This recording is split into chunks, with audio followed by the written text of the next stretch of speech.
हम लोग आज किसके जीवित होने की खुशी मना रहे हैं? वो तो जीवित है। आज के दिन हम लोग ये मना रहे हैं कि वो जी उठा था, आज वो जीवित है। लेकिन एक प्रश्न है, उसके पुनरुत्थान से हम खुशी मना रहे हैं, उसके पुनरुत्थान की। इससे इस खुशी का क्या मतलब है? यानी हमें क्या फायदा है उसके पुनरुत्थान से? हमें क्या फायदा है?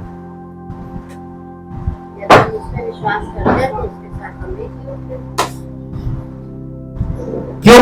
अभी सिस्टर ने बोला ना, अगर हम कुछ कंडीशंस हैं, यीशु मसीह के पुनरुत्थान के द्वारा हमें एक आशा मिलती है।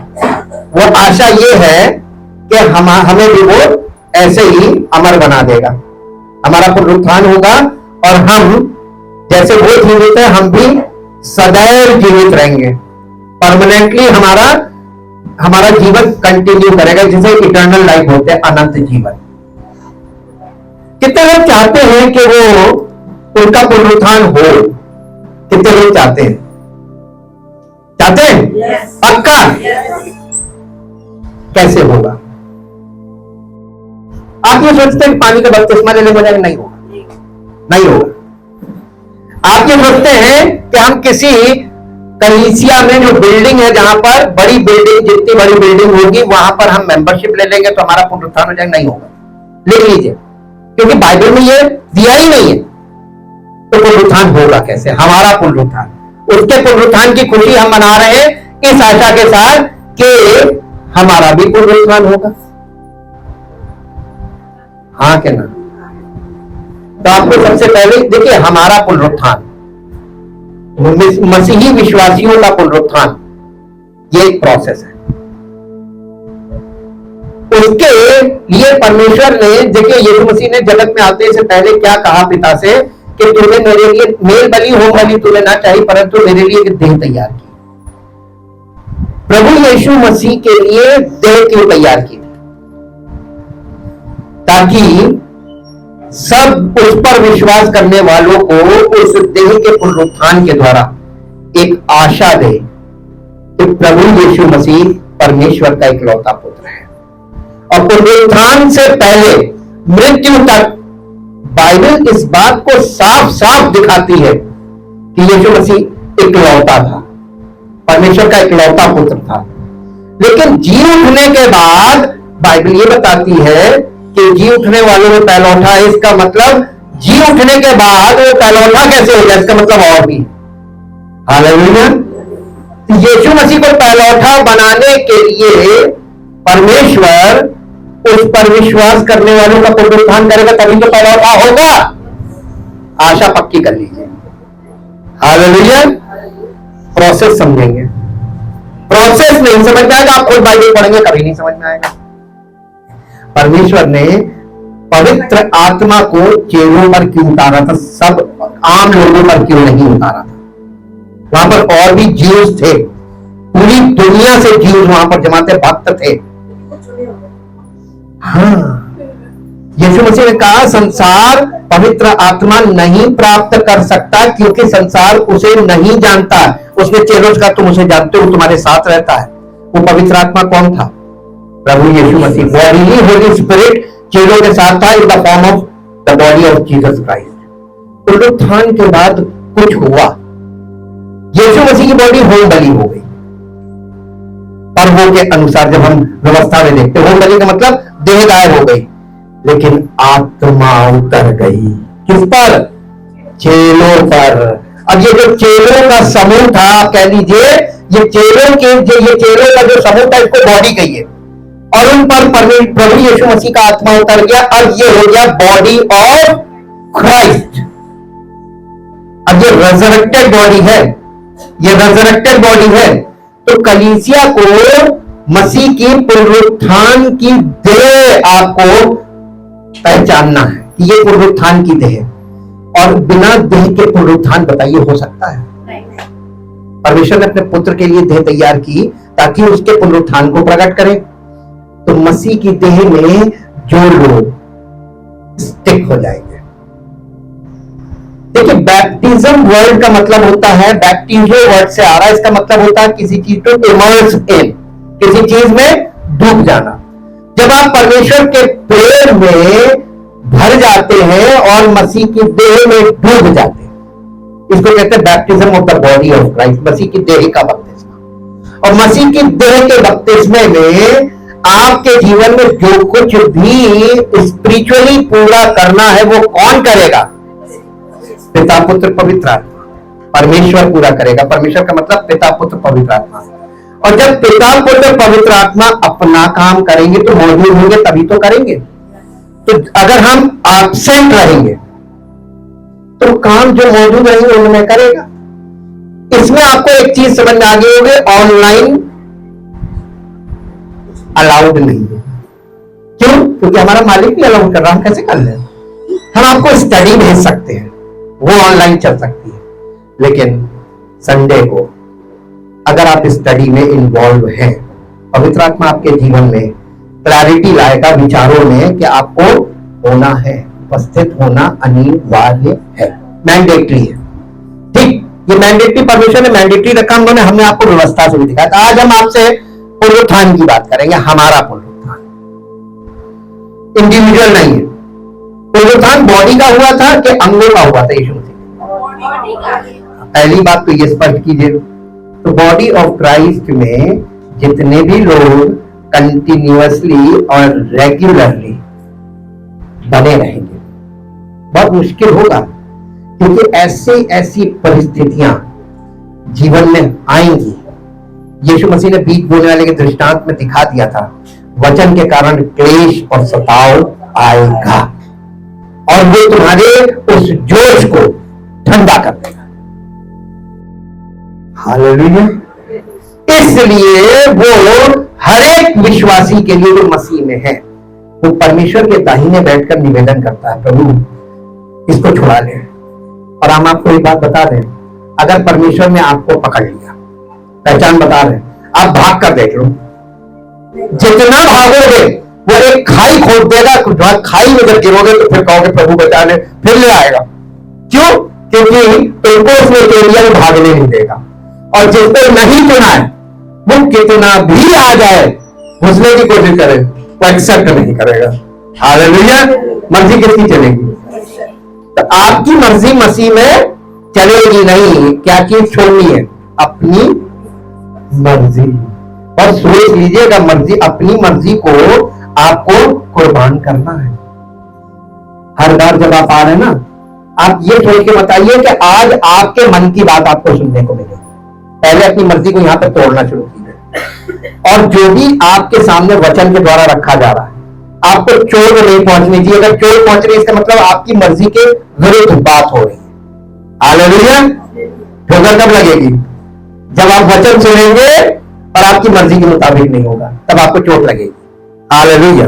देखिए, पुनरुत्थान के लिए सबसे इंपॉर्टेंट चीज है, पहली चीज बॉडी का होगा, किसी एक पार्ट का नहीं होगा। हम सब मसीह की देह में हम सब अंग है, किसी एक का नहीं होगा। होगा किसका? सबका होगा, सबका होगा। और जब तक सबका नहीं होगा तब तक पुनरुत्थान होगा ही। हालेलुया। इसीलिए आज तक हुआ नहीं है कलीसिया का पुनरुत्थान, आज तक हुआ नहीं है, क्योंकि अभी प्रोसेस जारी है। हालेलुया। अभी तो परमेश्वर ये चेक कर रहा, कितने रोक पा रहे, कितने भाग रहे, कितने आ रहे। अब आप देखिए, इस चीज को भी आप देख सकते हैं। यीशु मसीह ने अपने चेलों से, और वो सब जो उस समय मौजूद थे स्वर्गारोहण से पहले, उसने कहा था जब तक ऊपर से सामर्थ ना पाना तुम कहीं मत जाना, सेवकाई करने ठहरे रहना 10 दिन तक, 10 डेज। 40वें दिन उसका स्वर्गारोहण और 50वें दिन पवित्र आत्मा उतरा। 10 दिन, 10 डेज। कितने लोग जमा थे वहां पर 10 डेज के लिए? कितने लोग रुके थे आके? 500 लोग। धीरे धीरे क्या हुआ?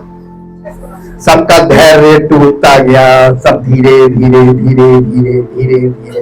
अब आप ये क्वेश्चन क्यों नहीं करते, रीजनिंग, कि परमेश्वर ने उनको क्यों जाने दिया? हाँ, परमेश्वर रोकता नहीं किसी को, ना घसीट के बुलाता है, ना धकेल के भगाता है। तुम्हारी दिल को चेक करेगा, तुम क्यों आए हो, तुम कितना लंबा उसके साथ रिश्ता निभा पाओगे। शादी एक दिन होती है, लेकिन बंधन, शादी बुरी नहीं लगती, शादी तो बहुत अच्छी लगती है, एंजॉय करने को मिलता है। डांस वांस होता है ना, खान पान होता है, एक से एक कपड़े, फैशन शो भी चलता है उसमें। उसके बाद क्या होता है? वैवाहिक जीवन की असली कुश्ती तो वही होती है जो जीवन भर, हालेलुया, रिश्ता निभाने में जीत है, रिश्ता बनाने में जीत नहीं। तो सोच समझ के, बहुत ढेर सारे फ्रेंड्स ना हो, क्योंकि आप सबको निभा नहीं पाएंगे। ये मैंने सीखा है, एक बहुत ज्यादा दो, जिससे आप हर परिस्थिति में निभा पाए।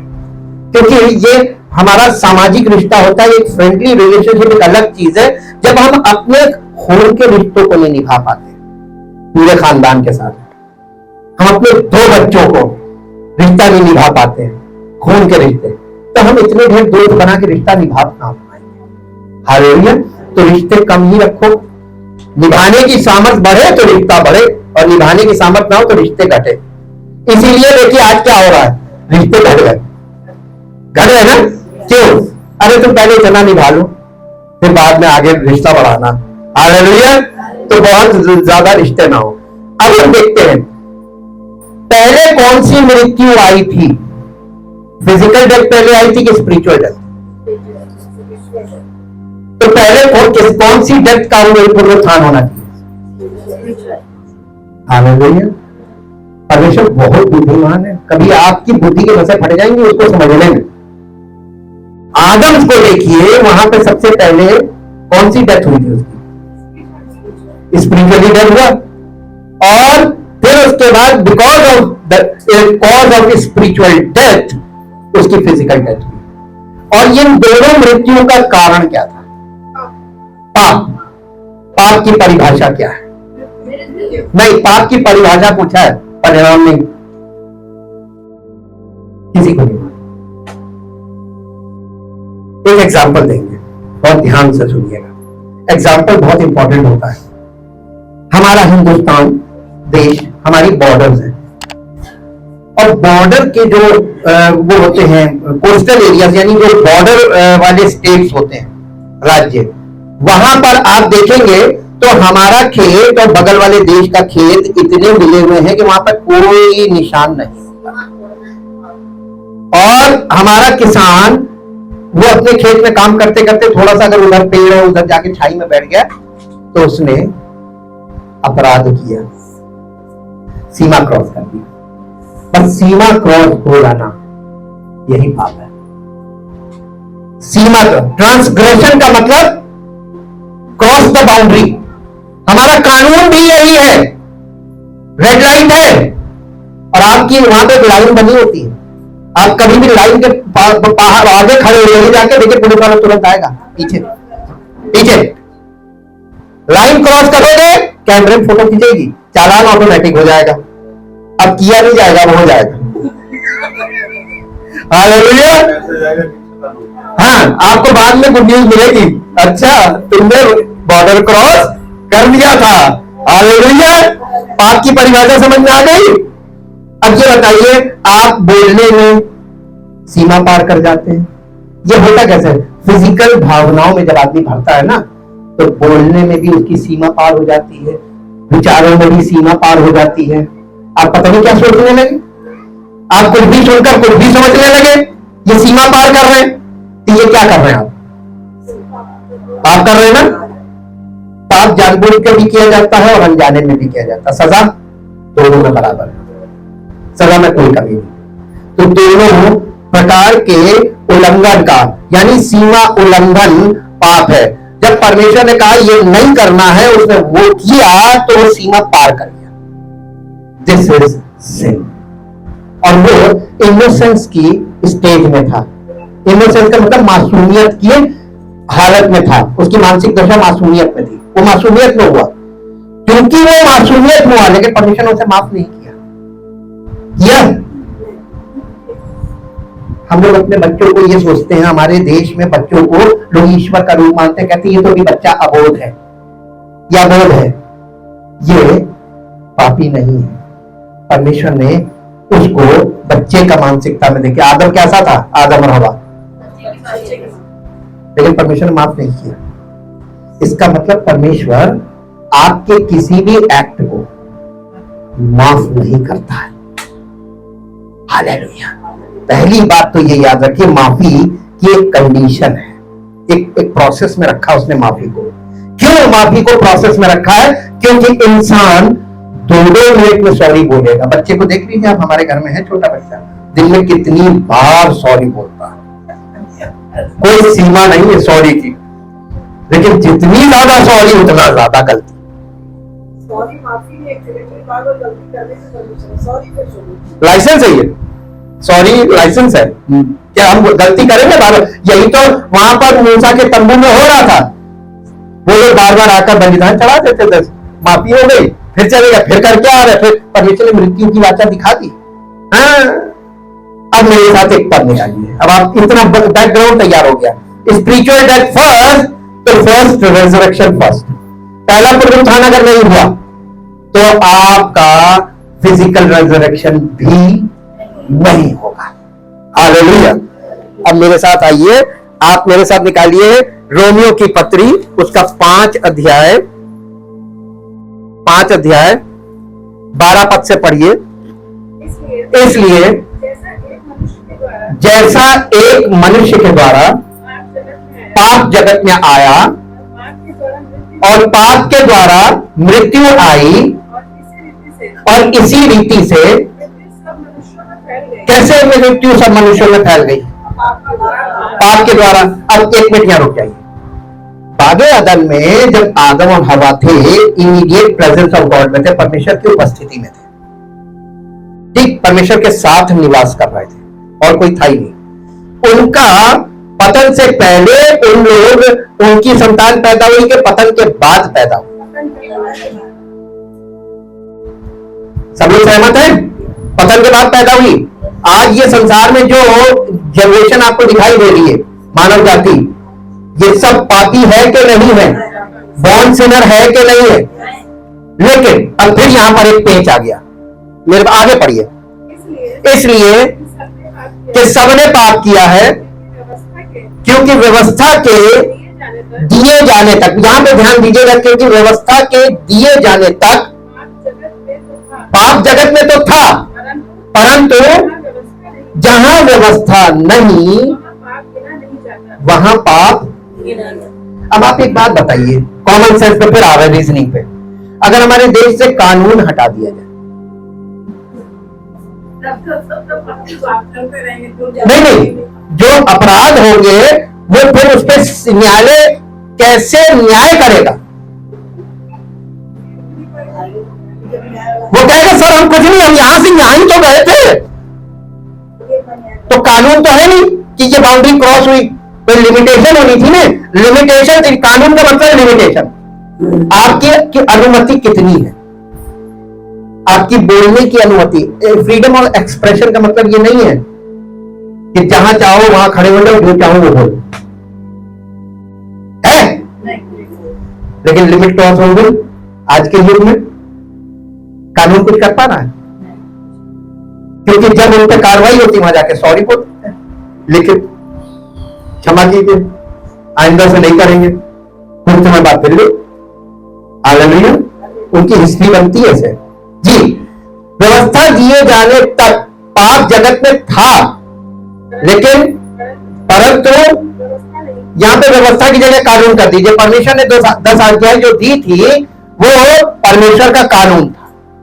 कानून के दिए जाने तक पाप जगत में था, लेकिन पाप को आप किसी को आरोपी सब थे, लेकिन आप किसी को दोषी नहीं ठहरा सकते थे बिना कानून के। जी आगे, तो भी आदम से लेकर कहां तक? आदम से मूसा तक। आप बाइबल में जाइए, आदम से मूसा तक देखिए, आप पापी थे, आरोपी थे, लेकिन उनको दोषी नहीं ठहराया जा सकता था। दोषी कौन ठहराता है? पुलिस ठहराती है दोषी के न्यायालय? तो न्यायालय ऐसे दोषी नहीं ठहराता, एक लंबी प्रक्रिया होती, तब आप दोषी कन्विक्ट किए जाते हैं ना। प्रक्रिया के दौरान परमेश्वर कितनी बुद्धिमानी से काम करता है आज आपको पता चल जाएगा, हल्के में मत लीजिएगा।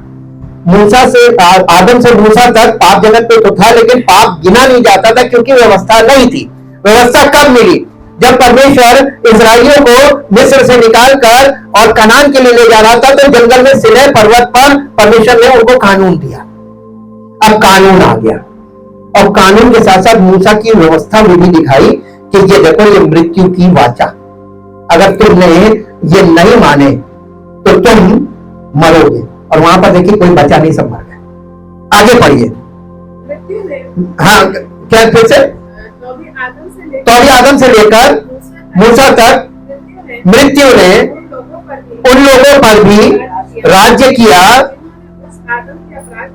जिन्होंने उस आदम के अपराध के नाई, जो उस आने वाले का चिन्ह है के समान पाप ना किया। बस यहां पे रुक जाइए, अब मेरे साथ आइए। कब तक? अब 3 अध्याय में आ जाइए, रोमियो 3 अध्याय, रोमियो 3 अध्याय के 9 पद से पढ़िए। तो फिर क्या हुआ? क्या हम, अब हमसे प्रश्न पूछा जा रहा कलीसिया के लोगों से, क्या हम उनसे अच्छे हैं, यानी यहूदियों से अच्छे हैं? कभी नहीं, कदापि हो ही नहीं सकते जी। क्या ये कलीसिया के लोग मालूम क्या कर रहे हैं? यहूदियों और यूनानियों यानी अन्य जातियों पर जो कलीसिया में नहीं है, दोनों पर दोष लगाते हैं जी। दोनों पर दोष लगा चुके हैं कि वे सबके सब पाप के वश में है। और हम कलीसिया के लोग जो है दूसरों पर तो दोष लगाते हैं, यहूदी भी पाप के वश में है, और ये जो कुछ सारी अन्य जाति ये सब पाप के वश में है। हाँ जी, जैसा लिखा है, कोई धर्मी नहीं, एक भी नहीं, कोई समझदार नहीं, कोई परमेश्वर का खोजने वाला नहीं, सब भटक गए हैं, सबके सब निकम्मे बन गए हैं, कोई भलाई करने वाला नहीं, एक भी नहीं। उनका गला खुली हुई कब्र है, उन्होंने अपनी जीभों से छल किया है, उनके होठों में सांपों का विष है, और उनका मुंह श्राप और कड़वाहट से भरा है, उनके पांव लहू बहाने को फुर्तीले हैं जी। उनके मार्गों में नाश और क्लेश है, उन्होंने कुशल का मार्ग नहीं जाना। अब एक आ जाइए रोमियो की पत्री अध्याय 7 में, अध्याय 7 9 पद पढ़िए। 7 अध्याय का 9 पद। मैं तो, अब ये पौलुस लिख रहा है, ये पक्का फरीसी था, यहूदी था, कहने लगा मैं तो व्यवस्था बिना यानी 10 आज्ञाओं के बिना, कानून के बिना, परमेश्वर के कानून के बिना पहले जीवित था, परंतु जब आज्ञाएं आई, 10 आज्ञाएं आई, तो पाप जीत गया और मैं मर गया। क्यों? बताइए क्यों? जब परमेश्वर ने 10 आज्ञाएं दी तो पाप जीत गया और मैं मर गया। आपका मैं मर जाना चाहिए। मैंने किया, मैं ऐसे करूंगा, मैं ये करूंगा, मैं ये कर सकता हूं, कि मैं, पाप जीत गया और मैं मर गया। देखिए पाप यानी परमेश्वर ने जो 10 आज्ञाएं दी थी वो एक ऐसा आईना था जो हर एक व्यक्ति को अगर वो देखे तो हमारे हृदय का आईना है, हमारे विचार उसमें दिखेंगे, हमारा हम कैसे हैं ये दिखेगा। तो वो हमको क्या दिखाता? तब तुम पापी हो, तुम पापी हो। ये कन्विक्शन था through the word of God. परमेश्वर का वचन आपको कन्विक्ट करेगा, दोषी ठहराएगा। जब आप मसीह में नहीं थे, कलीसिया में नहीं थे, बाहर थे, जैसा जीवन चल रहा सबका वैसे आपका जीवन था, तो आप आरोपी थे, दोषी नहीं थे। जब आप कलीसिया में आए, परमेश्वर के वचन के द्वारा कन्विक्शन आया आपके अंदर, क्या आप पापी हो? पापी हो। क्यों पापी हो? इसलिए क्योंकि आप जन्म से पापी हो, यू आर बॉर्न सिनर, और इसीलिए आप पाप कर रहे हो क्योंकि आपके अंदर पाप का स्वभाव है। ठीक, अब आपको पहले यही समझना पड़ेगा पुनरुत्थान से पहले कि आपका पुनरुत्थान किस बात पर निर्भर करता है। अब मेरे साथ आ जाइए 6 अध्याय में, रोमियो 6 अध्याय में। ये जस्टिफिकेशन बुक है, कोर्ट रूम है। अब इसका आप 5 पद पढ़िए। क्योंकि क्योंकि यदि हम अगर का मतलब यह है कि ये परमेश्वर की ओर से इस बात को प्रमाणित किया जाएगा। आपके लिए हमारे लिए ये अगर है, अगर का मतलब एक कंडीशन बताई जा रही, यदि हम उसकी मृत्यु की समानता में जुट गए। अब आप ये बताइए पुनरुत्थान आपका होगा कब? अगर मृत्यु नहीं होगी तो आप मरेंगे नहीं, तो आपको परमेश्वर जिलाएगा कब? जब आप मरेंगे। यीशु मसीह को कब जिलाया था? बिना मृत्यु के जिला दिया। तो आपको भी एक मृत्यु बताई जा रही है। यीशु मसीह किसके पापों को लिए था जब वो मरा? हमारे पापों को। तो वो हमारे पापों को लेकर लिए मर गया, और हम आज भी पाप में जीवन बिता रहे। तो क्या हमारा पुनरुत्थान होगा? समझ में आ गया ना? क्यों नहीं लोगों का पुनरुत्थान हो रहा? पुनरुत्थान का मतलब मालूम है? Born again. Born again. क्यों नहीं लोगों का पुनरुत्थान हो रहा? जब आपकी इच्छा अभी भी प्रबल है आपके जीवन में, आप जो कुछ भी कर रहे हैं according to your will, surrender हो गए, मेरी नहीं तेरी इच्छा पूरी हो। हुआ कोई? यहां से देखिए, यहां पे कंडीशन लिखी, इसको इंग्लिश में पढ़ दीजिए। English, Romans chapter 6 verse 5। For if chapter 6 verse 5। For if we have become one with him by sharing a death like his, आपको उसकी मृत्यु की समानता में मरना है। अब आप ये बताइए, मरने को कौन तैयार है? पुनरुत्थान सबको चाहिए था, मृत्यु नहीं। बिना मृत्यु के पुनरुत्थान होगा नहीं। आप एक बार डरिए मत, मरने को तैयार तो हो जाइए।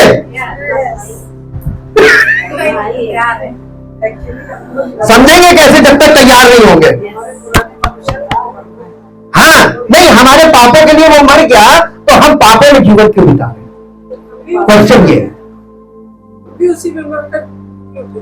जब वो मर गया पापों के लिए, तो हम पापों के लिए मरकर उसके लिए जीवन क्यों ना बिताएं, जो सब हमारे पापों को लेकर मर गया। अगर वो हमारे पापों को लेकर मर गया, उसका पुनरुत्थान हो गया, हमारा पुनरुत्थान यहीं पर टिका हुआ है कि अब ये मरे ही नहीं, हम पापों के लिए मरे ही नहीं, हम तो अपनी मर्जी में जीवन बिता रहे और कलीसिया में आ जाते संडे को। हालेलुया। कब तक? आपका समय पूरा हो जाएगा, दूसरों का जो देखे, जो उसके कदमों को पूरा करेगा उसका उद्धार होगा, बाकी सब अपना टाइम पास करके धोखा खा जाएंगे। धोखा मत खाओ। हाँ, अब बेटा पढ़ो, नहीं इंग्लिश में। A death like his we shall also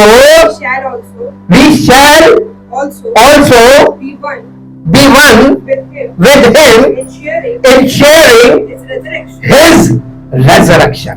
आप उसके पुनरुत्थान के भागी हो जाएंगे। कब? जब आप अपने पापों के लिए मरकर, उसके लिए जो आपके पापों को लेकर मरा और जी उठा, उसकी इच्छा को अपने जीवन में लागू कर लेंगे। हालेलुया। ये प्रोसेस है। कल मंडे है, कल से हम इसके प्रोसेस के पार्ट्स देंगे। पहले प्रोसेस को आपको हम जनरल आइडिया तो दे दें, पुनरुत्थान है क्या। मेरे साथ एक पद निकालिए जो आपको मिलेगा, यूहन्ना रचित सुसमाचार 11 अध्याय उसका 25-26 पद। यूहन्ना रचित सुसमाचार 11 अध्याय उसका 25 और 26 पद। परमेश्वर ने, यीशु ने उनसे कहा, पुनरुत्थान, और इसका मतलब पुनरुत्थान से जो जीवन शुरू होता है वो मैं हूं। कलीसिया की शुरुआत कहां से हुई? पुनरुत्थान के जीवन से कलीसिया की शुरुआत हुई। फिर आपका ध्यान दिला रहे हैं यीशु मसीह के जन्म और मृत्यु और उसकी सेवकाई में कलीसिया नहीं है। आज कलीसिया कहां जाके खड़ी हो गई?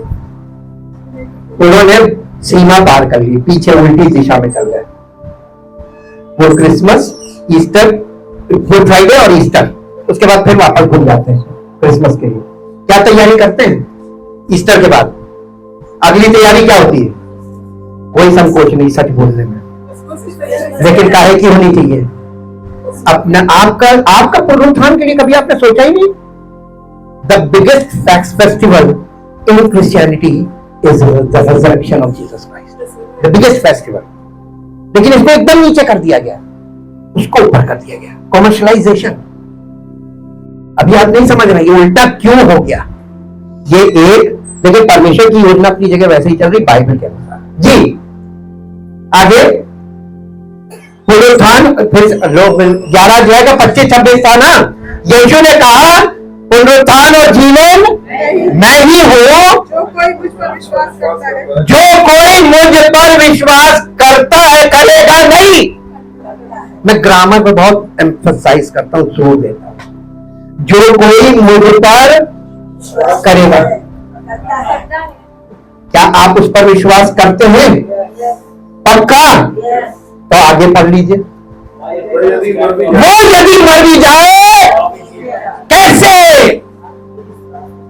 उस पर विश्वास करने से अगर आपने उस पर विश्वास किया, उस पर विश्वास करते हैं, तो आपको संडे को उसके संगति में होना चाहिए कि नहीं? क्यों? ताकि वो पवित्र आत्मा और वचन के द्वारा आपके भीतरी मनुष्य का यानी आपकी आत्मा का पुनरुत्थान प्रोसेस पूरा करे। और जब ये प्रोसेस आपके जीवन में पूरा होता रहेगा, जैसे ही यीशु मसीह आएगा सबसे पहले वो इन्हीं को जिलाएगा। फर्स्ट रिजरेक्शन जो होगा फिजिकली वो कलीसिया का होगा, इंडिविजुअल्स का नहीं होगा। जी और कोई जीविका है, जो कोई जीविका है, जो कोई जीवित है और मुझ पर विश्वास रखता है, अनंत काल तक न मरेगा। इसका मतलब मृत्यु का नाश होने वाला है हमेशा के लिए। फिजिकल डेथ खत्म हो जाएगी, लेकिन फिजिकल डेथ से पहले कौन सी डेथ खत्म होगी? हाँ, आत्मिक मृत्यु जब तुम उससे निकल आओगे तो फिजिकल रिजरेक्शन तो एक दिन और एक झटके में हो जाएगा। वो बड़ी चीज नहीं है, बड़ी चीज क्या है? ये प्रोसेस है, इसी में तो लोग फंसे हुए हैं, क्योंकि लोग जल्दी से जादू मांग रहे हैं। अब एक और पद इसी साथ पढ़ दीजिए, इफिसियों की पत्री, उसका 2 अध्याय 1 से 4 पद तक पढ़िए। 2 अध्याय 1 से 3। और उसने तुम्हें भी जिलाया। इफिसियों के कलीसिया को बोला जा रहा है, ये हमारे लिए नहीं है, लेकिन यहाँ पे हमारे लिए संदेश छुपा हुआ है।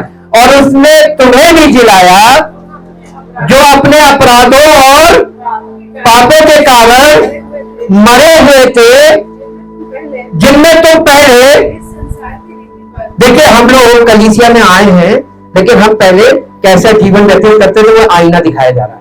जिनमें तुम पहले इस संसार की रीति पर और आकाश के अधिकार के हाकिम अर्थात उस आत्मा के अनुसार चलते थे, जो अब भी आज्ञा न मानने वालों में कार्य करता है। अभी भी वो काम कर रही है आत्मा, संसार की आत्मा। जी, इनमें हम भी सबके साथ, ये कलीसिया के लोग हैं, इनमें हम भी सबके साथ पहले अपने शरीर की लालसाओं में दिन बिताते थे, और शरीर काहे की, शरीर की इच्छा और मन की इच्छाएं पूरी करते थे। अभी तक अगर आप इसमें हैं तो पुनरुत्थान आत्मा का पहले होगा कलीसिया में।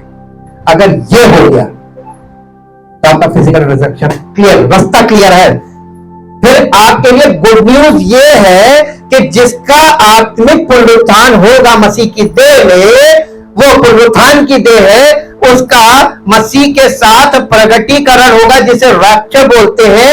और वो समय आ रहा, वो अभी हमने आपको बताया ना 3 फीस्ट बाकी हैं, उन 3 फीस्टों में ये वाला काम दिखाया गया कि कैसे पूरा करेगा। और फिर उसके बाद जितने कलीसिया में होंगे ये मसीह की देह में प्रकट हो जाएंगे, इनका पुनरुत्थान हो जाएगा, बॉडीली रिजरेक्शन हो जाएगा, पुनरुत्थान की देह हमें मिलेगी, कलेक्टिवली मिलेगी। और इसके बाद फिर यीशु मसीह के साथ हम 1000 वर्ष तक राज्य करेंगे इस पृथ्वी पर। 1000 वर्ष।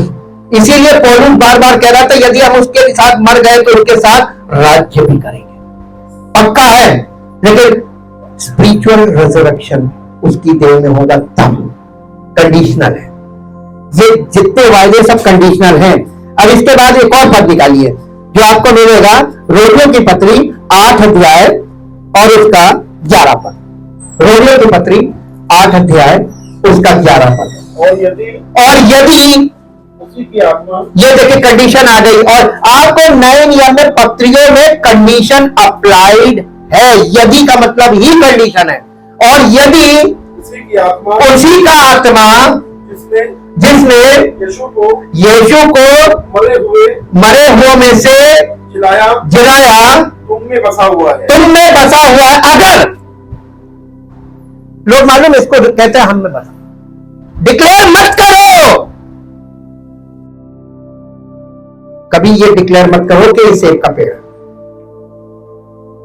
वो पेड़ में फल आएगा खुद ही पता चल जाएगा कि काहे का है। हालेलुया। तो आपको कभी भी डिक्लेरेशन नहीं करना। कभी भी डिक्लेरेशन कीजिए कि मैं ये हूं, मेरे पास ये है, पोल खुल जाएगी। हालेलुया। यदि उसी का आत्मा जिसने यीशु को मरे हुए में से जिलाया तुम में बसा हुआ है, अगर तो जिसने मसीह को मरे हुए में से जिलाया वो तुम्हारी मरणहार या नश्वर देहों को भी अपने आत्मा के द्वारा, अपनी आत्मा के द्वारा जो तुम में बसा हुआ है, तुम में का मतलब ये कलेक्टिवली बोला जा रहा है, ये कलीसिया में बसा हुआ है, चिल्लाएगा, वो आत्मा तुमको चिल्लाएगा। Spiritual resurrection. First spiritual death came because of sin, and because of sin the spiritual death first, then the physical death.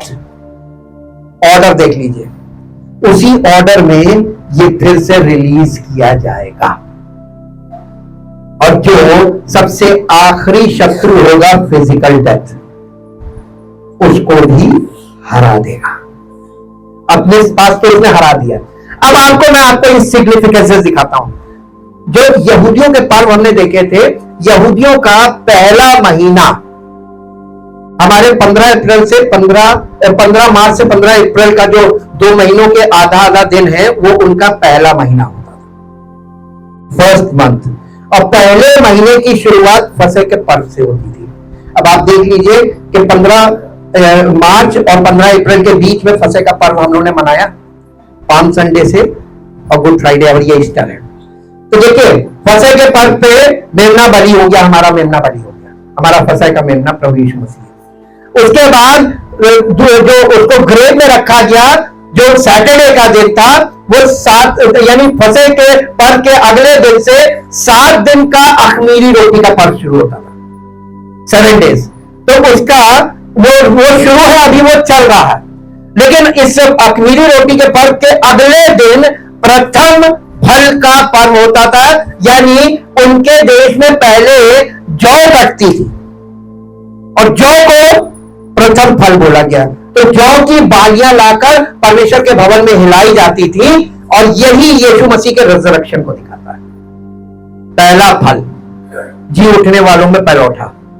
और उसके बाद फिर आप देखिए वहां पे और किसी का रिजरेक्शन नहीं दिखाया फीस्ट में। उसके 49 सबत के दिन के बाद 50वां दिन तो पेंतेकोस्त का दिन था, वो पेंतेकोस्त का पर्व था।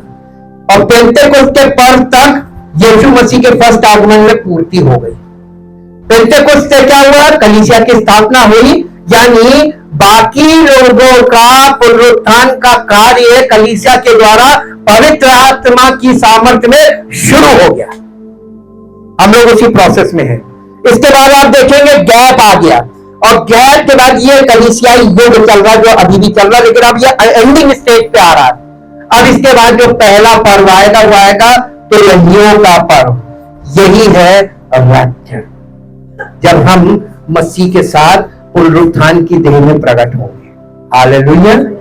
सिंपल चीज है, बिल्कुल सिंपल है। आपको इंपॉर्टेंस किस चीज की है? मसीह की देह, इसको हल्के में ना ले। पुनरुत्थान कहाँ होगा? हमारा प्रथम पुनरुत्थान कहाँ होगा? आत्मा का पुनरुत्थान, मसीह की देह। जिस देह में तुम्हारा पुनरुत्थान हो रहा है, तुम्हारा उस देह में क्या क्या स्टेटस है? Are you completely surrendered into the body of Christ? आपको अपनी मर्जी छोड़कर, अपनी मर्जी के अगेंस्ट जाकर ये काम करना है। अगर आप एग्जाम्पल, हम प्रोसेस में जब जाएंगे तो आपको ढेर सारे बाइबल से एग्जाम्पल दिखाएंगे। हम बाहर का कुछ भी नहीं, आपको सब कुछ वचन के आधार पे बताएंगे। एक स्त्री थी और वो समय में जब यीशु मसीह के टाइम में जो मंदिर था, हेरोद का मंदिर, उस मंदिर में वो 84 वर्ष से विधवा होकर वहीं रहती थी। देखिएगा समर्पण किसको कहते हैं। वो 84 वर्ष से विधवा थी।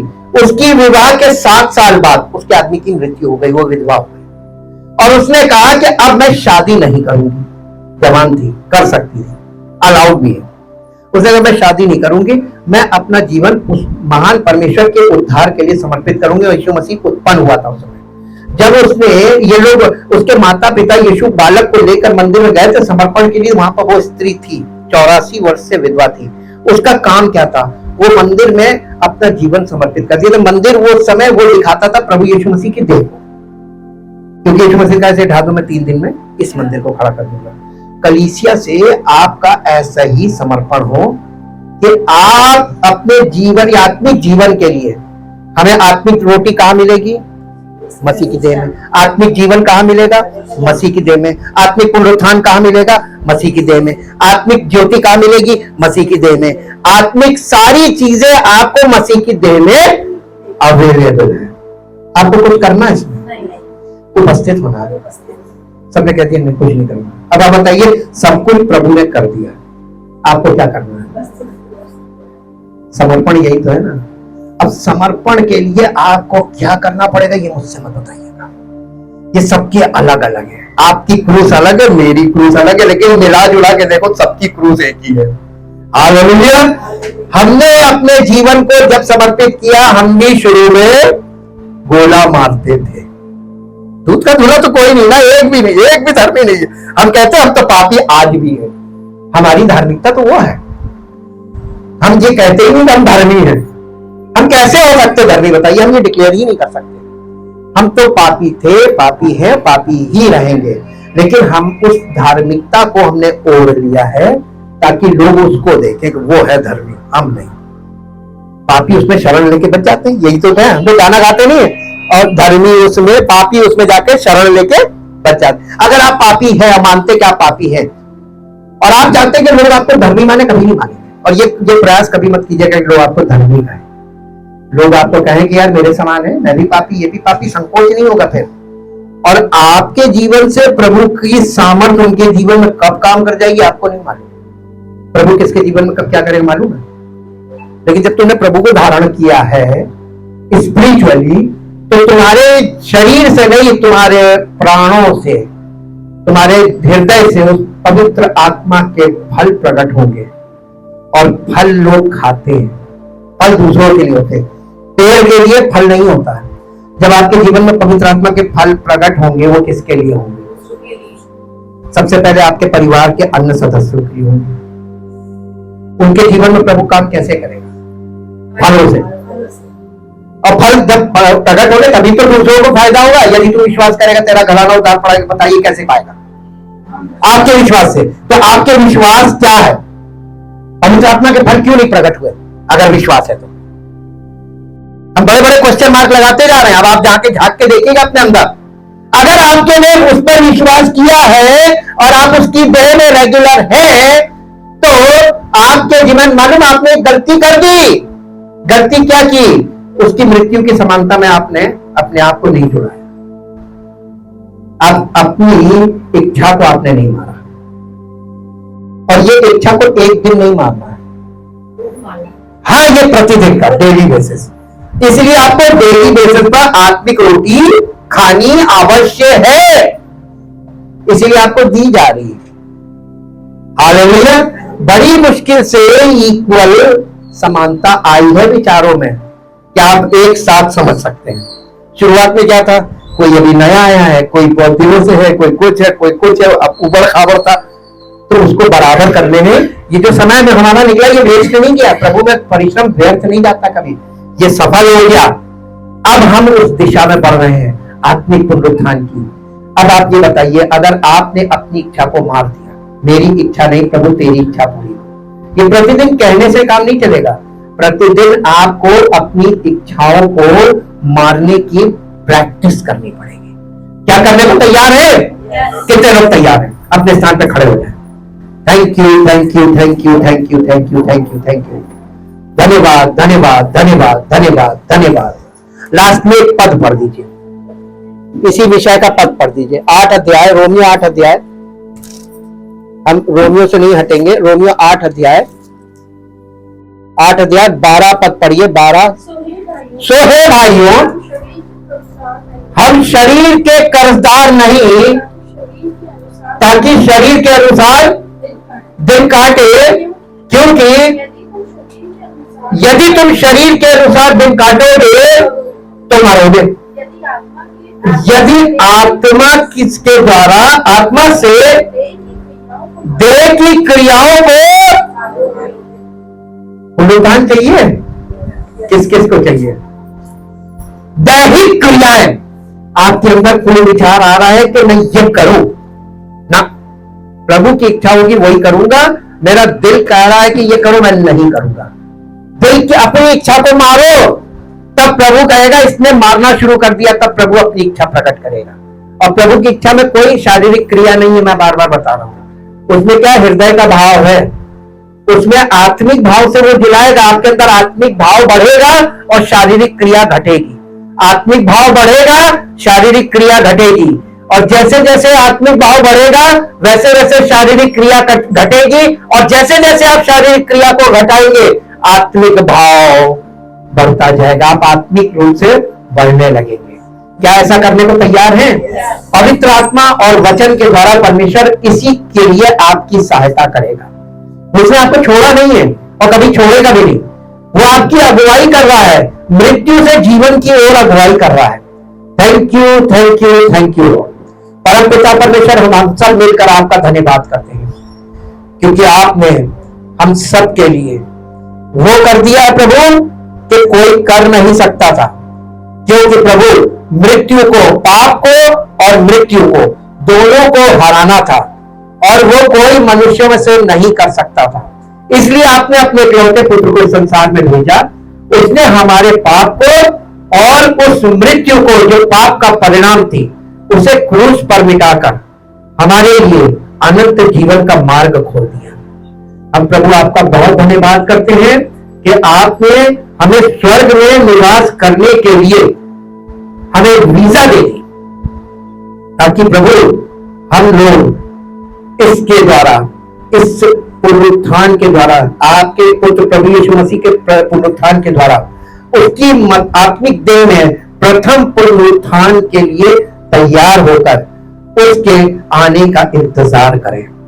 प्रभु हम आपका धन्यवाद करते हैं और हम सब ऐसा ही करेंगे, ताकि पवित्र आत्मा के द्वारा हम सबका जीवन प्रथम पुनरुत्थान का भागी हो और हम मसीह की देह में महिमा सहित प्रकट किए जाए, ताकि उसकी महिमा हो और उसके साथ हमारी महिमा हो और प्रभु का नाम महिमान्वित होने पाए। धन्यवाद के साथ इस प्रार्थना को प्रभु यीशु मसीह के जीवित, पवित्र और सामर्थी नाम से मांगते हैं। आमीन।